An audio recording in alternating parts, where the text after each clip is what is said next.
I want to shift gears and talk you through this practical exercise. I'm going to connect this to the whole idea of narrative sense making. Is Van in here? Yeah. So Van Miller and I attended my mentor David Boje's opening round of a global narrative inquiry storytelling leadership and ethics in the world workshop. He and his research partner, they've been in the business for 40 years, and they are publishing a new book later in September, and this is rolling out the implementation, the how-to, use narrative as a way to make progress in a difficult world in which new stories are emerging faster than ever, and it's those new stories that are going to anchor us into longer-term beliefs that guide us through this change in the new, what is becoming the new normal. That was one of the themes that really emerged out of that working group today, which was populated, I would guess, 50-50 by the Euros and centered around Denmark, and then a sprinkling of U.S. And a few other globals around. But it was the idea that narrative and storying is a teachable skill, and that we can use principles of story to help us rapidly and reliably and artfully make sense of the world around us in an honorable, respectful way, in a way that encourages everybody in the circle to contribute to this tapestry of stories that are helping us understand the world. I gave a little sense of that when I was talking about that transition in the minds of some of the people as their values and identity about money and the relationship of themselves to the market and labor and capital are being recast in these troublesome times. You know, the world's on fire, and like samurai swords, we're being heated and folded and beaten into new shapes and developing resiliencies as a consequence of that. But not all metal gets turned into quality samurai swords. There's something in the craftsman's skill that enables that to happen. And so it's not just heat the metal and beat it. There's a bunch of art in all that, what looks like just brute force. There's a deep and subtle skill in there. So this whole idea of storying and narrative has elements of craft skill. And so that's what we're exploring, Van and I, with a pretty interesting first round. And I'm going to share some insights.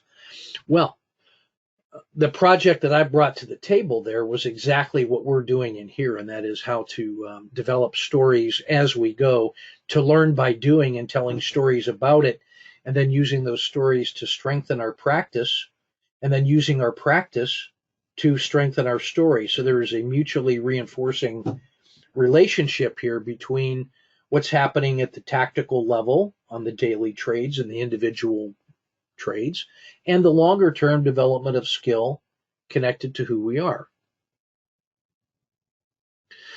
Part of that story then is this little exercise I invited you guys to try if you were on the call last night and if you read through the posting. And so I invited some folks to draw your energy map, because when I was talking with Joe, one of the things that it seemed to me was central to his challenge was to have a continuous source of energy he could draw upon to do what must be done, to re-enter the zero state, which is an act of will and requires energy, instead of going right into the trade, to raise the energy to properly put the morning session to bed, to take the 4 hour that he was getting in the morning and properly care for that and put it in the vault, an act of will, and to then re-enter the zero state, an act of will, and then go into the tunnel that leads you to the battle circle in the proper zero state frame of mind. That's an intention. That's an act of will. You've got to have the energy in your bank account to do that. When you sense that you are running low on energy, there's almost, it's like in your cell phone, you got to hurry up and get a few more things in while I still get better. And there's an urgency and an anxiety, and it takes you off your center because you're worried about that externality. And that's based on a feeling of a limited source of energy or scarcity mindset. So what we got to do is, in this exercise, draw our energy map. And on the left-hand side, I suggested you could put your beliefs about the act of trading, your process of trading. If you were to represent that as an energy drain, if that's how it feels, well, what does that flow look like? It's driven by a mantra or a belief that says, hey, trading drains me. That it's an act of will to do those things. And I have to pay a price to go through all those things. And so I have to monitor my bank account closely, my emotional bank account closely, in order to have the energy to do what must be done. Well, there's a whole set of supporting beliefs that are in that space that would then be the foundational beliefs upon which this energy drain, the process of trading as an energy drain, might look like. So what might that look like? The next challenge was, well, if I just reframe this, if I made a decision, remember, it's a choice to decide what your process is going to look like and how you're going to respond to it, the sense that you're going to make of it. You can reframe yourself and your beliefs and your processes, and therefore the environment around you, by the choices that you make. That's an act of will, to make sense of the world around you, to choose your metaphor. So choose those wisely. And that's a decision. So if we were to draw trading as a process that results in being invigorated, then we could see trading as an energy pump, that the act of trading actually contributes to my energy state, my emotional bank account. And if I want to make bank daily in terms of money and portfolio equity, I can also think of my emotional bank account as a make bank daily. Use those acts of will to increase my emotional resilience and capabilities. So I can look at this as a positive feedback loop, that the way I structure the trading and the beliefs, therefore, that I bring to it are things that will lead to an increase in my daily bank. So this is really about time, will, pattern, and money, the four things that I need in order to be able to trade. This is about the all-important will element of this. How can I craft a pattern in the way I design my energy flows so that it is reinforcing and contributing, so that the act of trading professionally generates the feelings that I can draw upon to increase my emotional bank account. In the call last night, I talked through the idea of what is the wedge that you can put between the old way and the new way in order to transition over this boundary from energy drain to energy pump.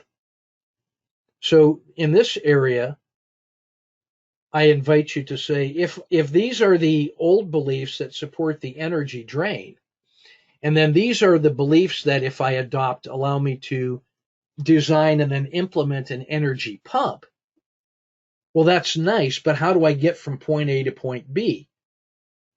How do I enlist those powerful forces for good that are going to simultaneously push me towards this better, higher state? And what kinds of powerful forces can I use to pull me through to the new, higher emotional state? And then what does that transition frame look like? What is the process that looks like of this combination of pushing and pulling that generates the movement from one side to the other? How do I get over that hurdle? And then once I'm over that hurdle, how does that wall, that 1 hour stop, how does that keep me from retrograding and falling back? How do I lock in those gains once I've made them? So this little mental model combines the elements of design thinking of current state, future state, but also an operational approach with enough detail that you can visualize on one slide how these powerful forces for good are just going to pull and push you into that new position. You can't even help it. You're just going to get going, and that momentum is going to get you in here. And then you're going to use good architecture and safety and structure to lock in those gains in the way that you create new habits. That's where bullet journaling and atomic habits and checklists and making things your own to lower the transaction costs of doing the right thing. That's how you lock those things in, and it enables you to make bank daily. Because what you're going to do is every day add to your checklist that, did I follow through on my energy pump today to build my emotional bank account in the way that I planned, prepared, executed, and assessed? That the positive reinforcement of doing the right thing professionally adds to your emotional bank account and makes each day easier to do it than to not do it. It's just easier to do the right thing, and then that has a positive feedback. There's not a cost in doing it.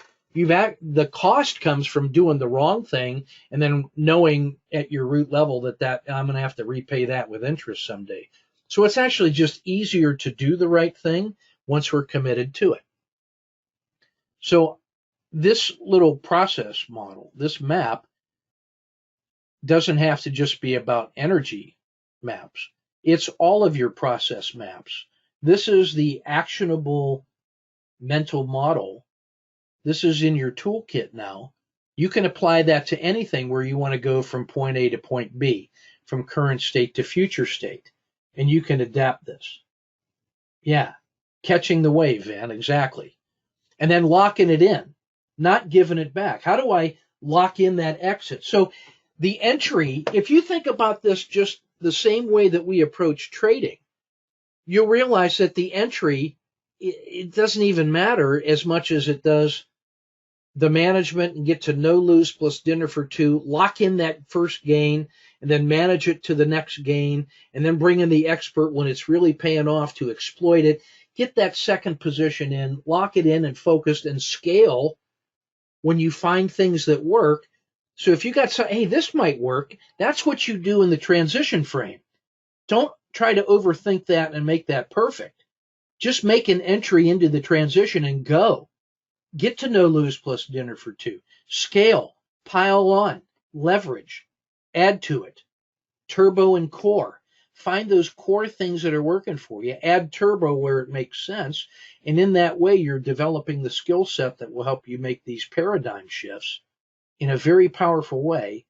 And all we're doing is using the same mental models of managing individual trades to trade up in our own psychology and behavior. It's the same thing. So just get started and go. You already know enough to get going. You have the skill, the will, the imagination, and the resources. So just do it. Just lock it in. Make bank daily. Let's go. Saddle up. Come on. Well, that's worth its weight in gold right there, by the way, I think. So here's my sample. I almost was reluctant to show this to you, but why not? Uh, if some of parts of this is just a template from my head in my life, and to the extent that it works, uh, adapt, improvise, overcome, move out. Here's my playbook. This is me doing my own work. So I finished this morning at about 4:30 because I couldn't stop until I was done. There you are. So I'm going to draw my own energy map now. what I'll do in the for the LMS is I'll break these two pieces up into two separate lessons so people have time to actually do it. But let's get on with it. So we're going to make bank daily. Trading invigorates me because it's an energy pump, and that's a decision that I have made. So I can go to the left, red dot. I can go to the right, green dot. Green dot. That's what I want. So I'm on this side of the wall already in an affirmative step. So if I looked at this as an energy drink, this is so old school that it just, hate it. See how much of this resonates with you. This is how easy it is to name it and then just erase it.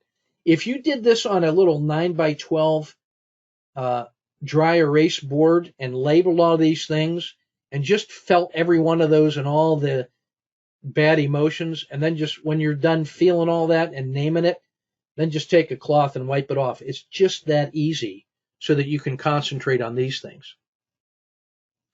So if I thought trading was an energy drain, I might look at it as an unfair tug of war.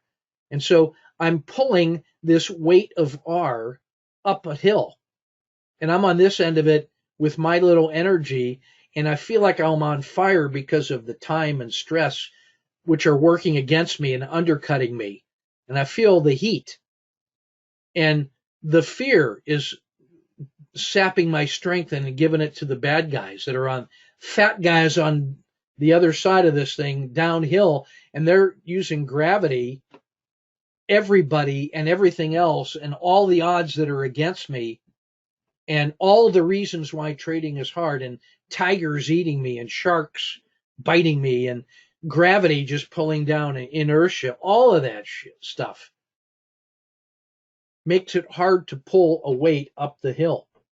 Well, that's not even fair. Yeah, right. That's how you could imagine how all of these things act to drain your will to do what must be done. If that was your trade frame, your process frame, you could understand, well, yeah, if I believed all of these things below, yeah, that trading is an external activity, that it's not who I am from the inside, but it's an external thing that I've chosen to pick up, that's a cost. Because I have to put that on. I have to pick it up and put it on. That's a cost. I got to adjust it all and make it fit, and And if I'm the one who has to trigger the activity to make all this stuff happen, that's a cost. To just get started, to overcome the inertia, like a great big train trying to get moving. That's hard. And if I framed it so that this affirmative action has a cost, this positive activity takes energy. And if tension and uncertainty sap my energy, and if it's like climbing stairs or walking up a hill, that takes energy. And if I have to actively control myself to defeat the monkey and to stay focused and use power to keep myself perfect so that I can trade only in a perfect way, and anything less than that doesn't work, and then I'm a bad person, and that reinforcing feedback loop, all of that stuff, all of those beliefs are energy sinks. They are energy drains. But if you adopted those beliefs, it would manifest in these external names of things that are sapping energy from you. All right, well, the hell with that. I want an energy pump. I want trading to invigorate. And this is how I feel about trading. Trading does invigorate me. By the end of the day, I can't wait to get going and to do the after action report and the daily reports and see what's happening for tomorrow and to make sense of it so I can share that with you, how I do it and what I see. Knowing that you're going to give me feedback about that, and that's iron sharpening iron, and I'm going to get better as a consequence of doing this briefing and telling these stories. So this circular wave is a natural flow. Let's look at the beliefs. It's a natural flow that's at work here. Things happen naturally. Rivers flow, water has power, All I got to do is float and steer just enough. And I'm fat, so I float. Just relax, breathe, and you'll float. You do. People do. You're lighter than water. No matter how dense you feel at times, you're lighter than water. And so now my job is just sense and respond. I don't have to own all this stuff. I don't have to generate the action. I just got to sense and respond, float and steer, and get carried along with nudges, and I can free myself. I don't have to control myself.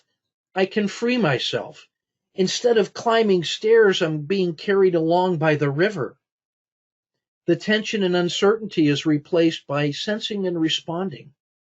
Action doesn't have a cost. The action is being performed and I'm just in it. I don't trigger the action. The river is just flowing. I'm not generating external activity for anything to occur. It's a natural flow where things happen in the river. I'm being carried along. That's why that river metaphor is so powerful. Well, how do I get from point A to point B? What are some of those transitional beliefs to get out of this? What can I do to push myself from here into the transition state, the null state there in between 1 and 2? And what are the things the beliefs that are pulling me forward? Well, first, just relax and breathe, because that's what it's like over in here. So if you can learn to relax and breathe when you're trading, you've already made the most important first step. That's your entry. That's the low risk entry. Relax and breathe, for crying out loud. Cry out loud. That is how you relax. That's why babies cry. When they process that energy, that's how they process it and communicate it. When they're done, now they can go to sleep. That's how they relax, by issuing all that pain and suffering to others. So just look at the babies crying as their natural relaxing and breathing process. So when the kids cry, it didn't bother me. That was just the sound of life being expressed. You have to teach yourself to be able to do that, but after a while, you might as well, because they're going to keep crying anyway. In fact, if you try and shush them, you haven't let them fully process all that, so let it go. That's what that owl meditation will allow you to do with all of the things that are on this left-hand side. Name them, feel them, write them down, offer that to the universe, set it on fire, watch the smoke, and when it disappears, all that's left is you in the zero state. Lather, rinse, repeat. A recognition that we are simply a part of an ecosystem that has all the rules, that takes care of it, and that has water flowing. It's not me doing an external activity or me triggering the action or being responsible for everything. It's being just who I am, a part of an ecosystem, and that has natural forces. So know, name, explain, appreciate, leverage those natural forces and the structures you find. Know the river. Respect the flow. Just do your part, and enough is enough. These are powerful forces that are pushing and pulling you into the path of least resistance. That is the path of least resistance. Just get on that conveyor. It'll pull you into there, and these beliefs are just going to push you out of that and into this. You can't help but just go once you make the entry, which is relax and breathe. That's all. And then just flow into that state. Well, how does this now map? Instead of an unfair tug of war, hey, it rains and it's just another day at work, and all I'm going to do is do my job and get paid in this entire cycle. I'm just going to do my job and just get paid. That's all part of the natural order of things. It's just another day at work. I'm going to make haste slowly. The sun is on my face, the wind is in my hair, and a song is in my heart. And I'm just going to be water, my friend, Bruce Lee. Thank you. There's an infinite number of trades. This trade is just one of the next 1,000, which is just the first 1,000 of the next million. There's an infinite number of opportunities. There's more than you can even see and count and leverage anyway. So each one doesn't matter. Just be in it and be of it and then get beyond it. And we're all just bodies in motion. So there's no hurry, no worry. We're just going to do our job and the cycle will repeat. Central to this is the idea of the zero state and pace yourself for the long haul. And so here's that zero line, a MACD histogram, or the slope of the RL30. And winter, spring, summer, fall, or that's the risk Z. There's a yin-yang sine wave things going on. And the marker, that stability line, that little balance beam, is the zero line in the MACD and the zero line in risk Z and the slope of the RL30. And that's already all you need. You know what your strategies are in the winter. You know what you should be targeting in the winter and preparing yourself for the spring planting and living off the efforts of the spring and the summer and the fall harvest. And you know how to distinguish between the transition states between winter and spring, spring and summer, summer and fall, fall and winter. And sometimes you get a summer, fall, summer. And sometimes you get winter, spring, winter. And those signals are significant. So no matter what, you already know enough on that chart to do what must be done. And you can choose trading to be an energy pump by adopting these beliefs, by leaving behind these beliefs for others, and then using these transitional steps to push and pull yourself into that higher state with these powerful forces that are already there, and all you got to do is just do them and just go. That's the energy pump. That is an example of using reframing in a structured way of how to do it. And Van Miller, you're going to hear me tell that story in our little story time with Dr. Boje and the team, because this is, in my view, the how-to. So quickly, Boje says, these are the characteristics of the new normal. All of the contributors to problems on the left and the current status of problems with people in organizations and in their own ecosystems and why they're having problems. I leave that for you to look at. Boje's model looks like something you just saw. Theory and practice, past, present, and future. Objective, measurable truth described by our pattern language and the ideas of it starts with what's true and observable and that we can name, and then the processes of stories, making room for the new stories, like driving the wedge between the current state and the future state so those transitional beliefs can get us through. Developing the narrative and the plot that tells us how to adopt those new beliefs and strategies to move forward.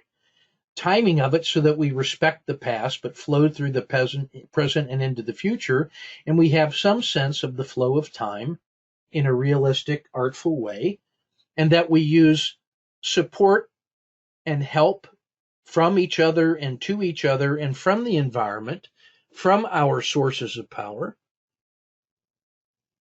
so that we can stage and frame and then reflect on how we're doing as we go.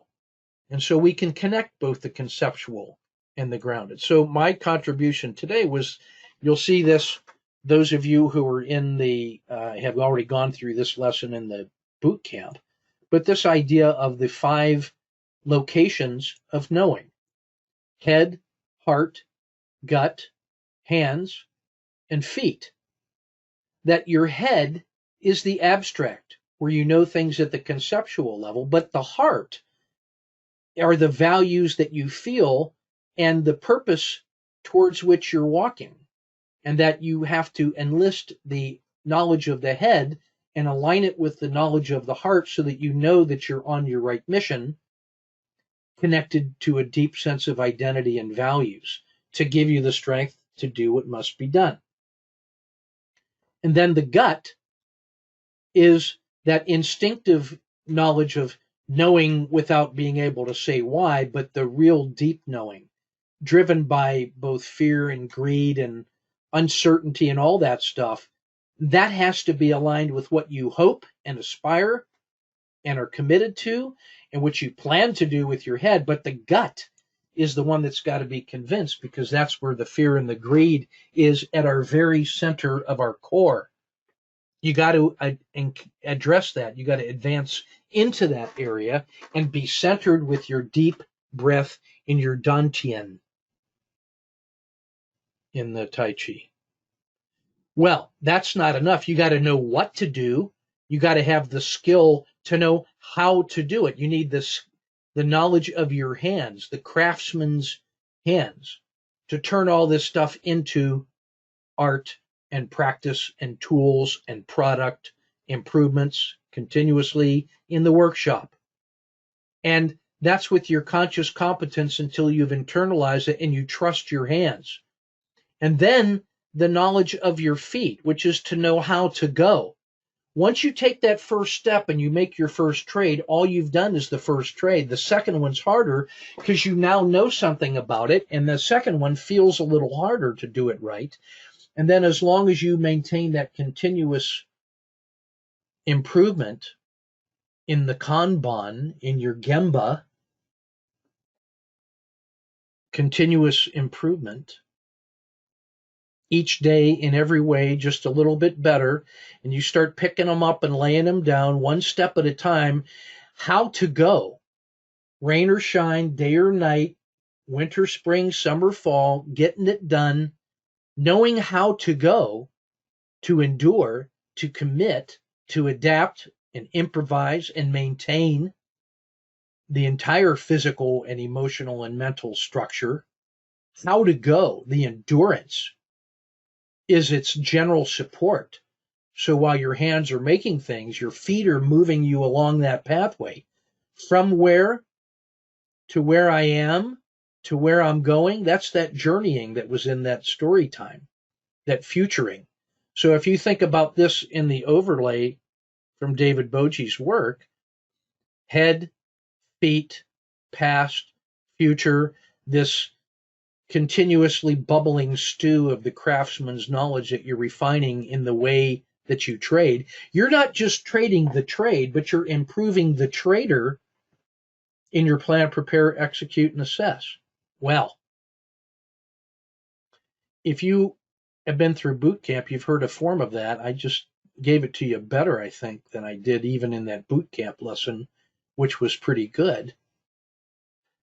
The new insight for me today was this whole idea about story sharing and the idea of this journey into a roundabout, which is an improvement over a four-way intersection with traffic lights where you get stop and go and traffic jams and all that. A roundabout allows us to process that in a more organic and orderly way. And so you got people coming from every direction, all of us, from wherever we started from, and yet we find ourselves here. And if we structure that as a continuous process of a roundabout, well, we're generating mutual understanding and multi-dimensional perspectives and using each other's knowledge and shared experiences to improve our insights. They're looking at us, we're looking at them, we're telling each other what we see and feel and hope and dream and advise and consider. And then in that small group, we're getting better. But at some point, we've got to support directional movement. You got to get out of that roundabout and go forward on your journey, on your path, and then come back to the campfire and tell those stories. So we have this roundabout is the base camp and campfire, that learning environment where we are recharged in the same way that the trading process is an energy pump. This is an energy pump, that the invigoration of base camp and campfire and the shared experience. Otherwise, Trading is a lonely environment if you're out there at a lone ranger by yourself, fighting wolves and tigers and hyenas and rat bastards. That's a lot of work. So the tribe, the team, your accountability partners, base camp and campfire is a way to update those stories and retell them and show them what's going on. And that's what supports the directional movement. And your heart picks the path. And through the combination of skills and will and endurance and head and mutual support, we deal with that knowledge of the gut and the worry and the fear and just say, well, suck it up. Let's go. Let's go. We can do this. And now that roundabout acts like an energy pump in the psychological elements. That's what I want to say about that. Empty your bowl and reflect on that.